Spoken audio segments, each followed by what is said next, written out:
మత్తయి సువార్త 7వ అధ్యాయము. మీరు తీర్పు తీర్చకుడి, అప్పుడు మిమ్మును గూర్చి తీర్పు తీర్చబడదు. మీరు తీర్చు తీర్పు చొప్పుననే మిమ్మును గూర్చియు తీర్పు తీర్చబడును.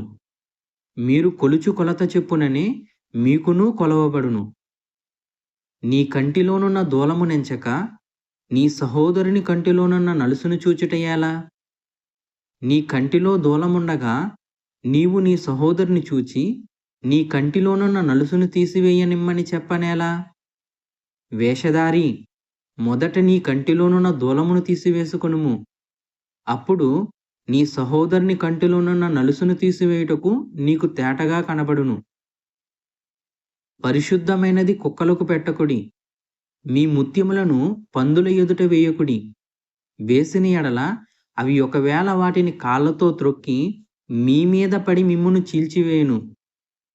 అడుగుడి మీకియ్యబడును, వెదకుడి మీకు దొరుకును, తట్టుడి మీకు తీయబడును. అడుగు ప్రతి వాడును పొందును, వెదకువానికి దొరుకును, తట్టువానికి తీయబడును. మీలో ఏ మనుషుడైనను తన కుమారుడు తన్ను రొట్టెను అడిగిన ఎడల వానికి రాతినిచ్చునా? చేపను అడిగిన ఎడల పామునిచ్చునా? మీరు చెడ్డవారయుండియు మీ పిల్లలకు మంచి ఈవులనియ్యనెరిగియుండగా పరలోకమందున్న మీ తండ్రి తన్ను అడుగువారికి అంతకంటే ఎంతో నిశ్చయముగా మంచి ఈవులనిచ్చును.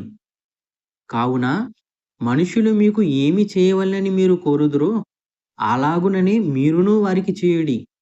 ఇది ధర్మశాస్త్రమును ప్రవక్తల ఉపదేశమునై ఉన్నది.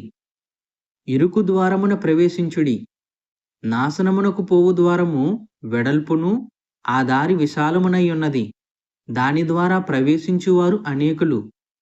జీవమునకు పోవు ద్వారము ఇరుకును ఆ దారి సంకుచితమునై ఉన్నది, దాని కనుగొనువారు కొందరే.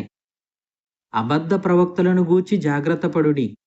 వారు గొర్రెల చర్మములు వేసుకుని మీ యొద్దకు వత్తురు కాని లోపల వారు క్రూరమైన తోడేళ్ళు.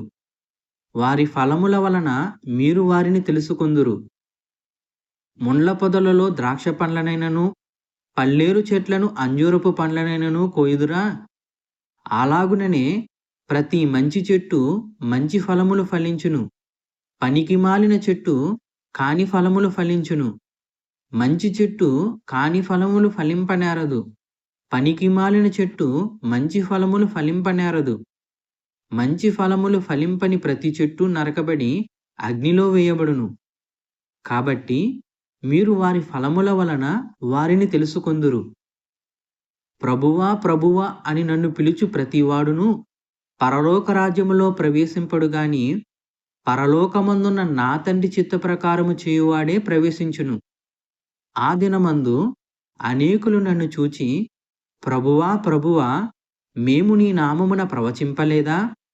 నీ నామమున దయ్యములను వెళ్ళగొట్టలేదా? నీ నామమున అనేకమైన అద్భుతములు చేయలేదా అని చెప్పుదురు. అప్పుడు నేను మిమ్మును ఎన్నడూనూ ఎరుగను, అక్రమము చేయువార్లారా నా యొద్ద నుండి పొండని వారితో చెప్పుదును. కాబట్టి ఈ నా మాటలు విని వాటి చొప్పున చేయు ప్రతివాడును బండ మీద తన ఇల్లు కట్టుకొనిన బుద్ధిమంతుని పోలియుండును.